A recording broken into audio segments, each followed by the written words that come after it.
Åh, deilig lammelår. Ja, vi dro i 3-tida i natt. Vi begynner å bli ganske lange i trynet. Ja. Neida, vi har ikke fartet langt ennå. Vi har noen timer igjen til vi er fremme. Norsk sommer og natur på sitt beste, uten tvil. Skal vi dra? Ja. Du kjører. Norvega! Du kjører, jeg sover. Det er god deal.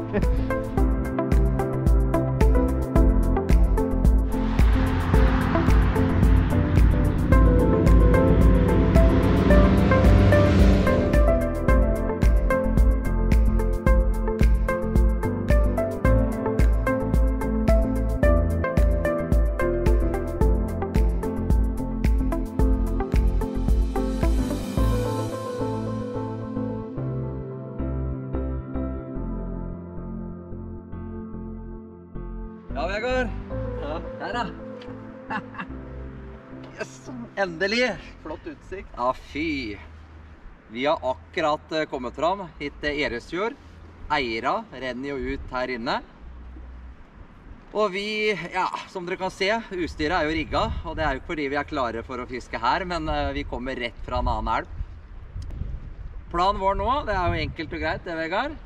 Vi må inn til Coop. Der er det utenfor her, så kan vi desinfisere utstyret. Og det må vi jo gjøre nøye, så det tar jo litt tid. Ja. Så blir det å dra på hytta, ete litt, roe ned.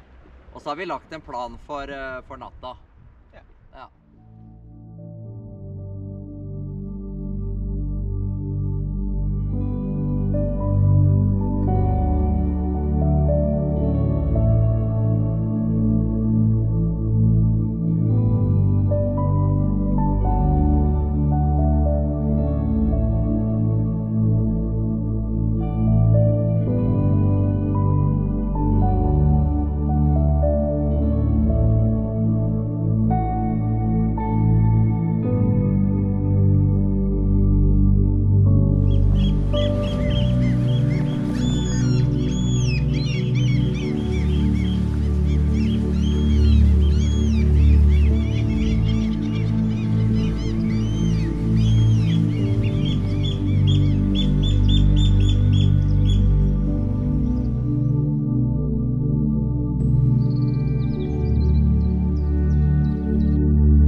Vegard er sånn blogger, så han driver og...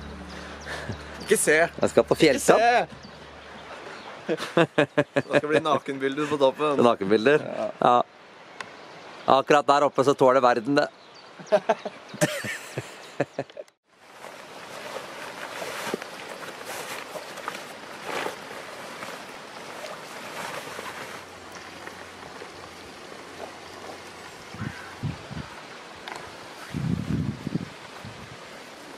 Her. Når du er på laksefiske, så gjetter du mye hamburgertallerken. Så da har du mye å gå på. Hæ?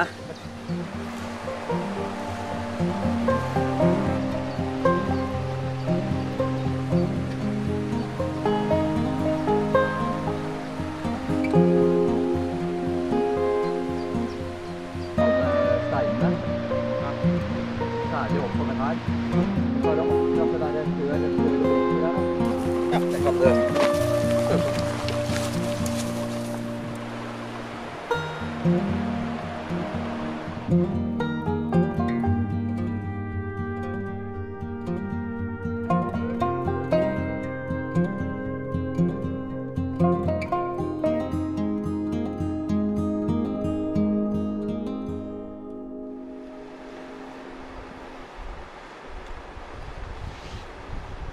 Eira for meg er jo, ja, jeg vil si det er en utfordrende elv å fiske i. Det her er ikke den elva du drar for å plukke i. Ikke at det er sånn i noen andre elver heller. Men noen elver er jo mer utfordrende å fiske i en andre. Med Eira så har du det krystallklare vannet, og når du får sånne lave vannføringer som nå, så må du helt klart bruke huet litt da, før du bare går ut og begynner å denge. Man må prøve å finne indianeren i seg, om det er lov å si på film. Altså du må ikke bare gå rett ned, ikke eksponere seg for mye langs bredden. Prøve å ha litt tankeganger rundt det, og ikke minst unngå å vade. Noen steder må du jo, men for all del prøv å unngå det. Så øker du mulighetene betraktelig i sånne elver som det her. Sånne dager som det her, når det har vært sol og det, så har jo Vegard og jeg latt være å fiske egentlig mye på dagen. Heller hvile, bruke tida på å utforske områdene, og legger heller jernet inn på kvelden, natta og morgenen. Det er mye bedre. Du ser der? Skal du ha? Ja, den ja. Jeg tror det står. Ja. Der står det igjen her. Jeg er ganske sikker det er den. Det der er ganske fin fisk, altså.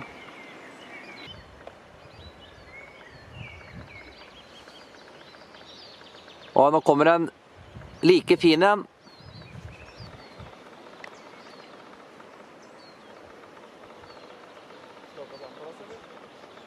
Ja.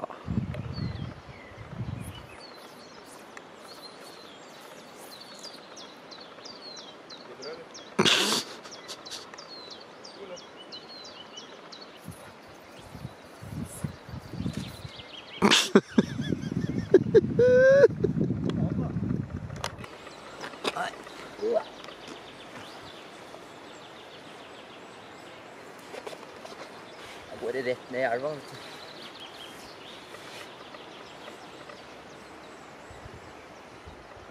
Fy faen, jeg er tørrfluefisker, altså. Nå kommer den jo inn mot den. Nå tar den.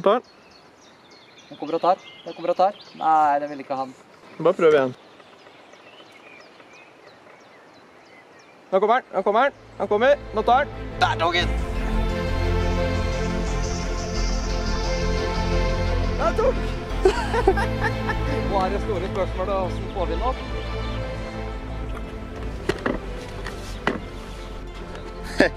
Ja, det problemet her tar vi når det er sånt man finner ut av nå, det.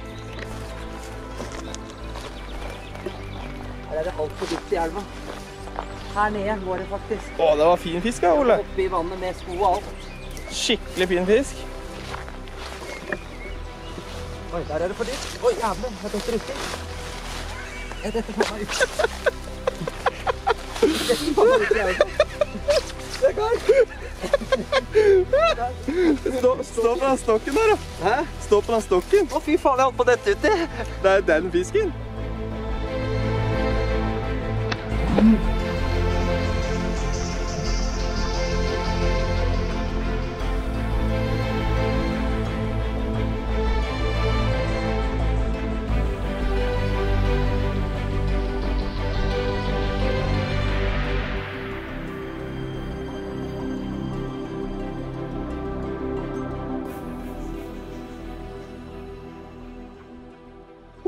Da gikk den tilbake igjen. Nå skal jeg opp, for nå har jeg krampe i alle 3 bein. Har du stanga vekk her? Åh!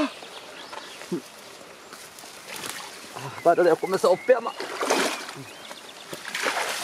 Oi! Vadebukse er... Det er greit å ha. Men fy hva det tok! Og jeg er jo ikke noe tørrfluefisker, så jeg måtte bare prøve å gjøre det jeg mente funka. Og det funka, og den kom opp og tok.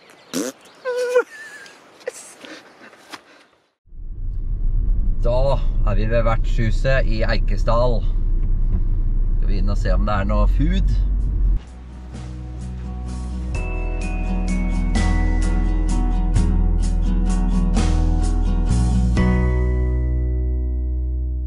I kveld. Lavvann? Høyvann? Ja, det. 0342, og så er det 3,42, ja. Hvis ikke så har vi mulighet på dagen, da, 16. Oi. Ja, men vi tar en tur nå etter vi har gjetti. Ja, da er det den 16 som passer seg best. Det passer perfekt.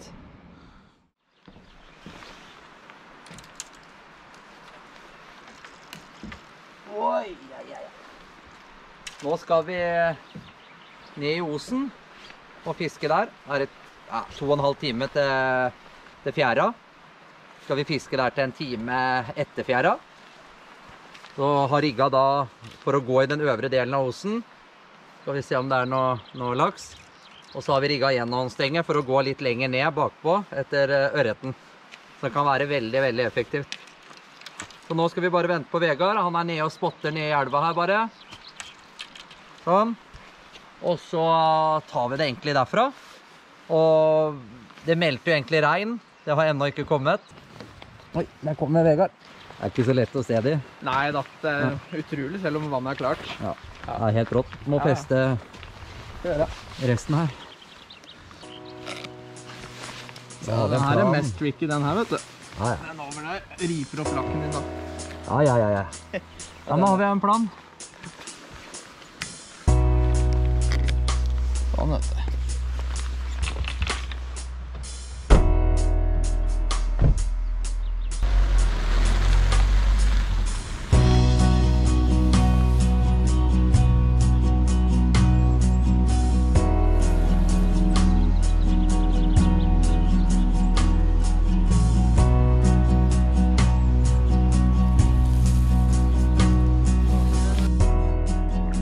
Der er Vegard.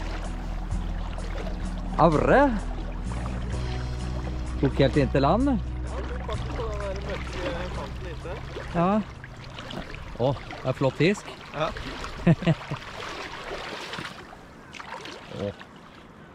Nydelig fiske, Vegard. Det tok helt inn til land. Ja, helt inntil. Hvis det er rett på utsida her, så er det mørk flekk. Da kom den i skudd inn, og så bare banga på. Så deilig. Den er ikke helt ferdig ennå, Kristoff. Hæ? Den var ikke helt ferdig.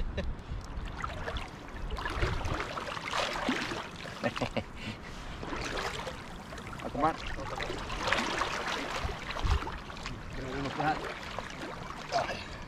Nydelig fisk. Se på den da. Fin fisk. Ja, halvannen cirka. Ja, halvannen. Det er det.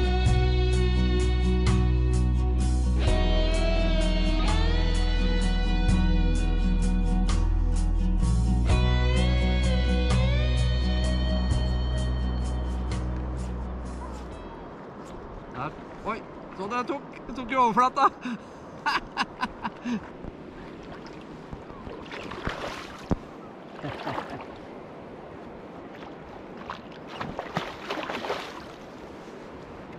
Altså, så sterke de er. Ja, de er sikkert smellfeit. Det er fin fisk det der da, Ole. Ja, fin fisk, men det var ikke av de der ordentlige kubbene vi har på jakt etter.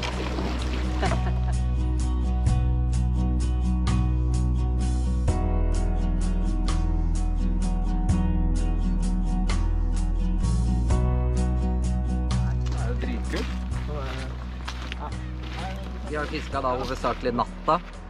Fisket på 1,5 time før og etter lavvann. Det er det som ga resultater for Vegard og meg i hvert fall. I tillegg så har vi hatt en tur ute i fjorden. Det ble jo helt rått. Vegard persa jo, og det er jo det råeste på hele turen. For det unna jeg han veldig. Det var deilig. Det var deilig. Skal du lang gå? Ja, den skal gå. Ja. Ned med bakkroppen. Her. Nå kommer den. Nå kommer den. Nå kan du la den gå.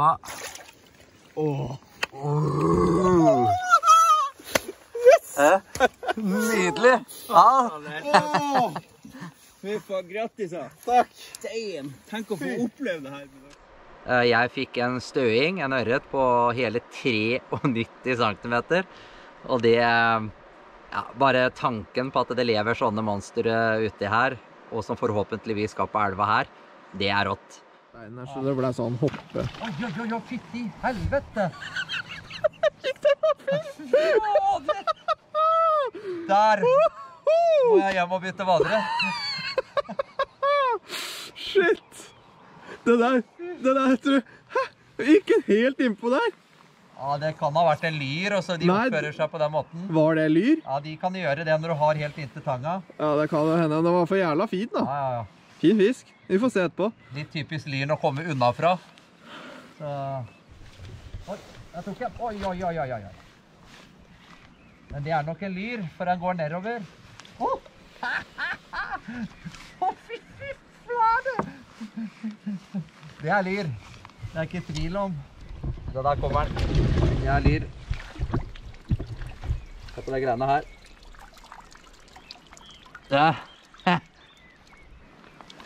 Bifangst under ørretfiske på Vestlandet er jo selvfølgelig lyr. Og man merker veldig ofte fort når det er de som tar. De tar hardt og brutalt, og så skal de nedover. Og den der jeg fikk der, den er ingenting i sammenligning med den dere ser her. Det her er gromlyre. Og det dro. Og det er Eresfjordekspressen, derfor det stoppet ikke å dra. Og det er typisk bifangst, ikke den størrelsen der også, men det er typisk bifangst å få lyr inne i sånne fjorder som det her. Og lysner det opp. Det er meldt mye regn i dag, så det ligger jo tett oppi her, så det blir nok ikke noe soloppgang etter hvert. Men det er foreløpig ganske mildt, deilig ute. Da sveier vi opp, så går vi bort.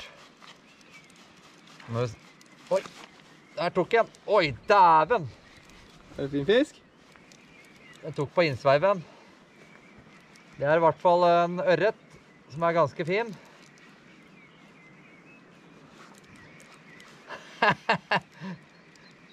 Nå kommer den mot meg. Oi. Dæven, han svømmer mot meg. Den her da.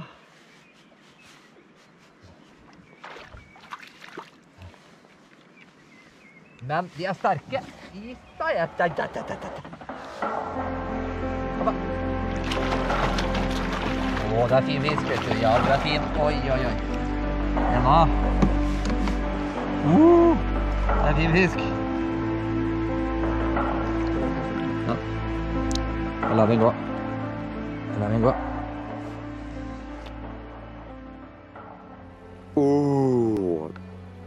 Så du den, Vegard? Ja, flott fisk.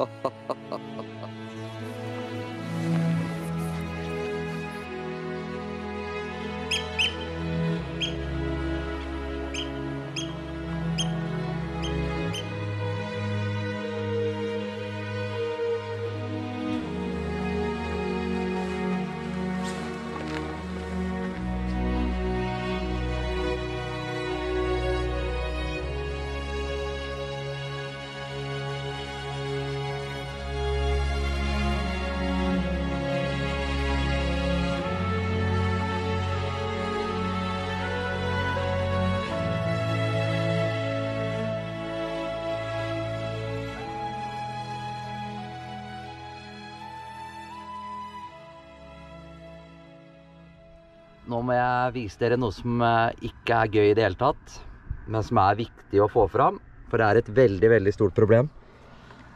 Se på den her. Full angrep av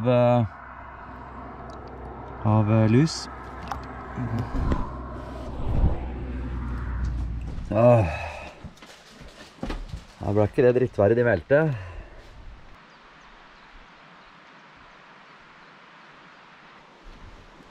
Nå er det varmt ute. Det meldte jo regn og tornvær i dag. Men ja, det kommer nok, for det meldte litt ut på dagen, og det er så varmt, det koker. Så det er... Skal vi hente Vegard. Skal vi se om han... Ja, her står den og kokkelerer. Ja. Ja, persegutten. Ja. Er du fornøyd med natta? Ja, det var veldig moro. Ja. Det var det i hvert fall. Og i natt, da drar vi i Osen. Fiskeørret der. Nedre elv. Det kan vi prøve på. Ja, det blir helt rått.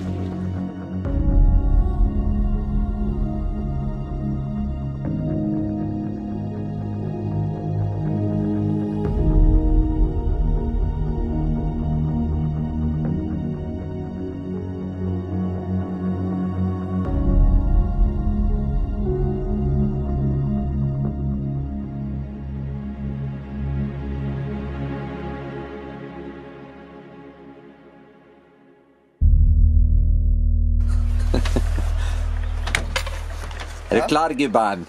Ja, jeg er klar. Close døra. Hva er det for noe? Det er en liten oppfrisker. Her er Naustelva. Det betyr nedre del av Eira. Og det er der vi skal ned nå, for å prøve å få noen flotte retter. Og det har jeg trua på.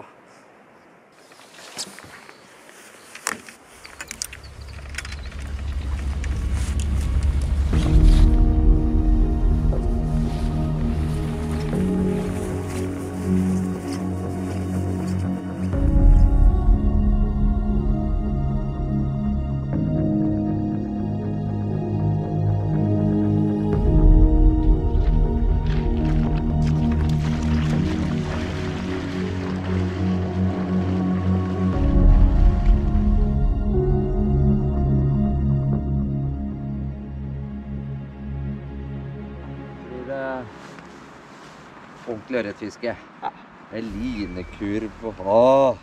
God gammeldags salt, men i osen. Her er det... Det kalles brakkvann, Vegard. Ja, det kan jeg kalle brakkvann. Det er litt lite drag her. Eller det er jo drag, men... Ikke så... Det blir litt mer drag om... Det er på det laveste fjerde om 30 minutter, tror jeg. Ja. Da vil du få enda litt mer drag her, da. Ja. Men jeg kommer til å... Jeg tror jeg kommer til å gå for en pattegris. Ja, jeg lurer på det samme. En rosa pattegris, tenkte jeg. Ja, det er ikke dumt i det hele tatt. Og så fiske aktivt. Fiske sånne områder som det her, så er det alltid bra med fart. Ja. Og særlig ørreten, den digger fart. Åh! Vet du hva? Det er så deilig når du får... Når en knute blir bra. Vi får se etterpå. Se, oppi her er det ingen som skal se. Jeg ser. Vi tar på den, vi. Her. Nå snakker vi. Den har vært brukt før. Da er det greit å bare gå over kroken. Den var fin. Det er noe dritt. Ikke sant, Vegard? Ja. For halv del gå over fortom og krok. Da begynner å samle seg en del rester etter å ha klept av fortom. Sånn. Der er den. Nå er vi klare. Du er ferdig rigga, du, Vegard? Ja, jeg gjorde det i bilen. Der tok en. Oi! Pass på, den går inn. Den går inn. Ja, men det er moro. Moro, ja. Nå tar det så hardt. Det er dritkult. Da ta en rolig innpå her. Det er fin fisk. Ja. Knute, ser du det? Ja. Litt herpa reke. Pattegris. Herpa rege. Herpa rege. Sørlandsrege. Se hvor feit den er, da. Ja, det var derfor den virka mye finere enn den gikk i lufta utpå her, vet du. Ja. Ja. Da gjør vi det enkelt. Nå har vi linekurven nå. Den er... Selv om man står i en elv, sånn som vi gjør her, da, så pleier jo ikke å bruke den oppi elvene, altså. Men akkurat her nede, som det er litt tang og litt annen type båndforhold enn oppi elva, så liker jeg å bruke linekurven, da. Så er det som vanlig. Gjøkla lina før vi går ut. Legger lina fint oppi. Har ikke for mye line til å begynne med. Selv om jeg tar ganske langt nå, men det kommer til å bli nok til det kastet jeg skal ha. Dekke inn mot kanten her, og så skal vi ta den. Så vi går ut her. Går vi veldig rolig ut. Bruker heller litt god tid på vadinga ut. Og vi går ikke helt ut til kanten, selvfølgelig. Vi skal stoppe langt unna den. Der. Så spennende det her, for jeg vet det funker. Det så effektivt. Og så at du, der var jeg inn.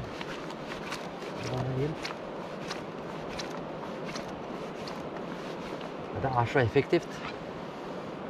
Å fiske med inntrekk i strømmende vann. Det der kan ha vært en liten en da. Tok så hardt. Litt typisk de små. Bra med strøm her. Nå kommer jeg inn på den kanten. Det veldig ofte de tar. Noen ganger så kan de følge med da, fra ytterkant og så inn, og så tar de først helt foran her. Typisk i sånne plasser som det her. Skal vi bare la den få lov å sveipe litt grann. Den kommer inn mot kanten her. Sånn. Her. Skal vi fiske med bra tempo oppover. Det giftig. Her var den borte. Det var nok en liten en. Det var nok ikke store fiskene der.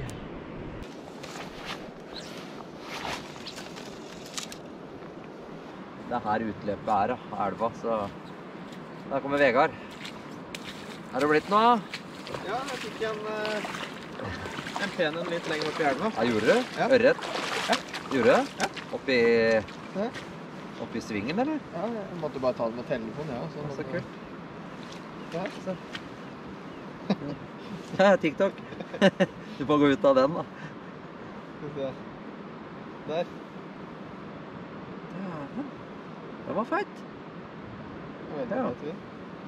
Det bra, det. Ja, det biter bra. Ja.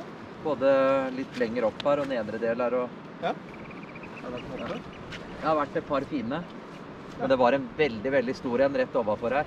Ja, oppå kanten her? Nei, odden rett ut der. Åh. Og så var det, var den liksom kom opp sånn, sånn, og så sånn? Ja, tretrins. Ja. Hue, rygg, hale. Ja.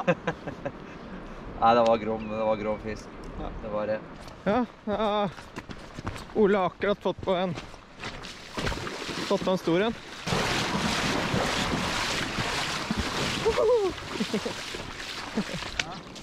Det deilig?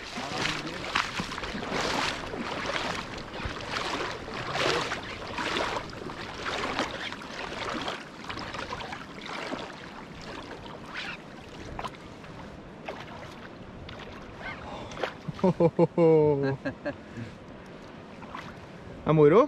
Moro, ja. Den har vært helt over på andre siden her. Og... Har gått frem og tilbake. Ja, du var langt ned her, eller? Ja, jeg måtte løpe over bekken, eller den sideelva som kommer inn her. Og... Ai. Det nydelig fisk, vet du. Fy faen, den bare raset ut over på andre kanten her. Skal vi ta den innpå her? Oi. Da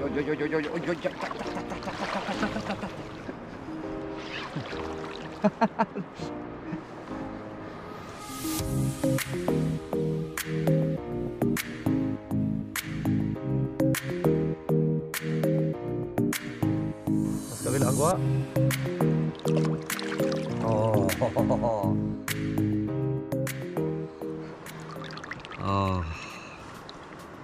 Blir aldri lei. Aldri. Ja, helt med fisk. Ja, det var fint. Ja, helt fint, ja. Ja, Jeg løper. det var løp. Ja.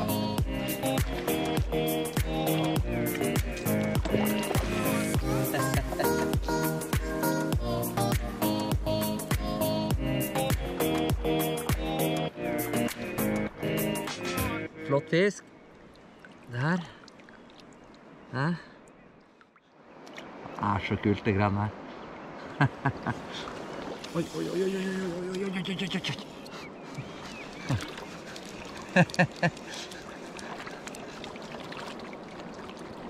Den går bak der. Den går bak da.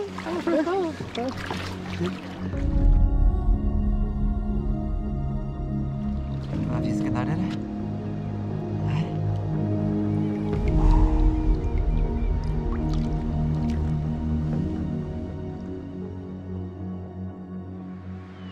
Det har vært en helt rå nattøkt i nedre del av elva. Vi har fisket da fra øverst på grensa da, for nedre del, og helt ned i Osen. Og vi har hatt det beste fisket akkurat her nede som, det lille renna rett før det begynner å åpne seg opp da. Og det har vært mye fin fisk. Cirka 5 minutter siden så var det det var en 5+, tenker jeg, som var oppe foran Vegard. Så han står og nidenger da.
Prøve å gå på planken her uten å tryne. Det er ganske bra tilrettelagt langs elva her, så det er jo knallbra.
Prøver å se nå, men ikke noe fisk å se.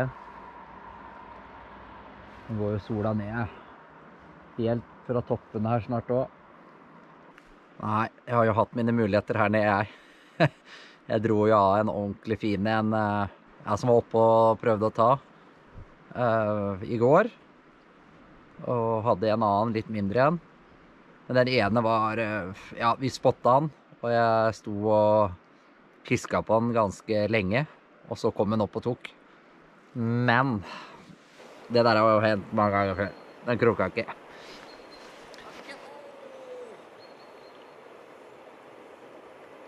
Den kroka ikke. Sånn er det bare noen ganger.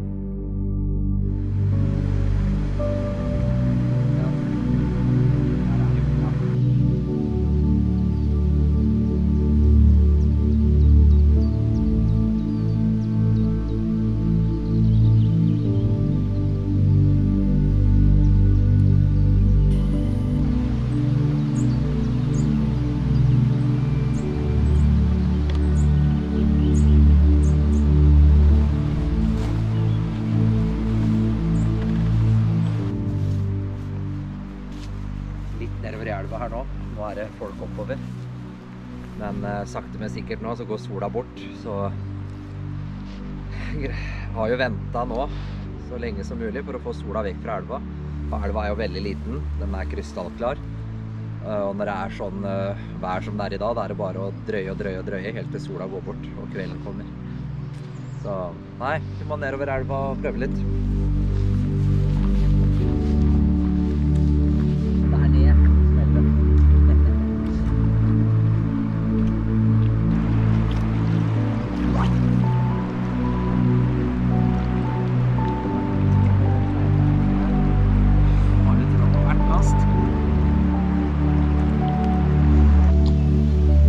Jadda.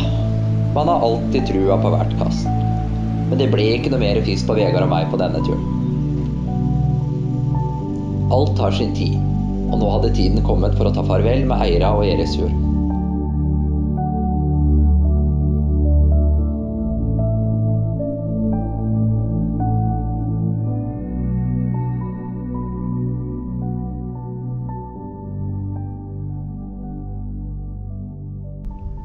Da er jeg hjemme igjen da, etter mange flotte dager oppe i Eira, sammen med Vegard. Tilbake til Sørlandet, og sitter og leser i en bok som jeg fikk i gave da jeg var her oppe. Og sitter og leser om kongestedet Eresfjord, som ble besøkt av både prinsen av Wales, keiser Wilhelm, står det, og kong Oscar. Og i nyere tid har også kong Harald fisket i elva Eira. Og nå kan de jo legge på meg da, så nei da, vi er ikke helt der. Men ordentlig fin bok som handler litt grann om Eresfjord, Eira og andre elver. Gleder jeg meg til å lese.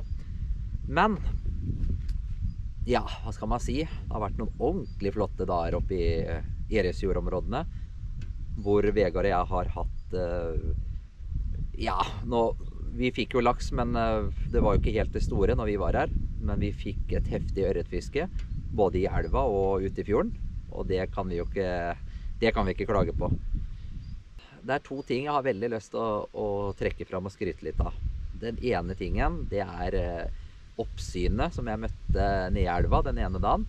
Det var en gutt og en jente som gikk oppsyn. Og en ting er at de gjorde en god jobb som oppsyn. Men det jeg la veldig merke til var når vi pratet litt om elva og fiske i elva. De verdiene og tankegangene de hadde med tanke på det å bevare og neste generasjon.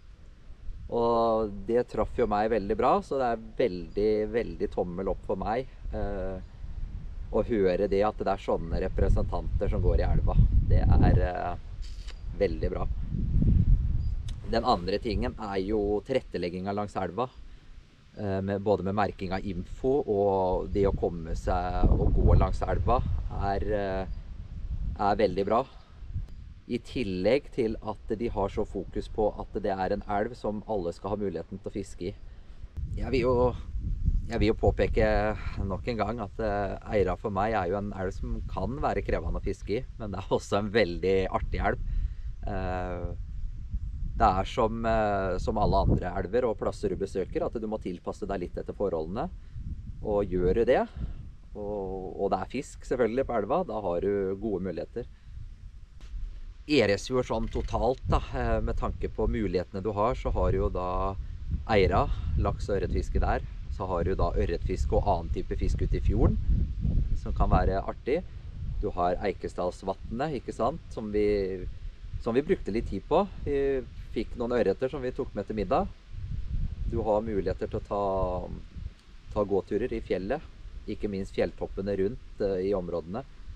Mardalsfossen, som er en liten biltur oppover i dalen. Overnattingsmulighetene.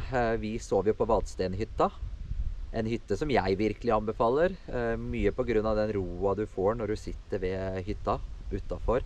Du har elva rett nedenfor, og ikke minst fjella som bare stiger rett opp foran deg som utsikt. Så Vadstenhytta er jo helt klart en av mine favorittsteder av elvene som jeg har vært rundt om i Norge, uten tvil. Om Vadstenhytta ikke skulle vært ledig, så finnes det andre alternativer for overnatting i områdene. Og den lokale matbutikken Coop er jo treffstedet i bygda. Neida, en hyggelig butikk, hyggelige folk. Vi var innom der nesten daglig og hadde litt påfyll, både av det ene og det andre. Da er det egentlig bare for meg å si at vi er snart i gang igjen. Det er vi jo ikke. Nå kommer en lang høst og vinter og vår før vi smeller i gang til sommeren igjen. Og jeg kan jo allerede nå si at Vegard og jeg skal tilbake til Eira neste år, der vi skal filme inn og ha veldig fokus på laksen. Den filmen her var jo litt ørret, noe som ble litt tilfeldig, for det var jo forholdene som gjorde at det ble som det ble. Men vi går for at det blir en vinter med mye snø, som igjen gjør at det blir mye snøsmelting. Bra forhold i elva, laksen kommer når den skal, og så smeller vi til med film neste år.